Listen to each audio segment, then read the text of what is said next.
All right, these are Diode Dynamics fog lights and a 2019 Subaru Crosstrek.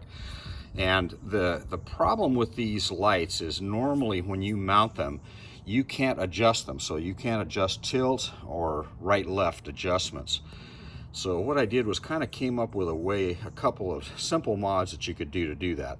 I've drilled a hole in this outer fascia area, or this outer panel, and that allows you to access that Allen bolt that is on the outer one.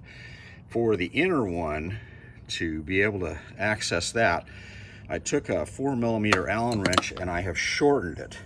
So the tip is considerably shorter, so it won't interfere when it hits this panel, that you can get it into the Allen. So that's a way you can go ahead and do some adjustments on this after it's installed. And after you get it all happy where it's good and is tracking properly for you, then you can pop the cover on. And so this lets you do in and out adjustments, right, left, and up and down. So there you go. Thanks.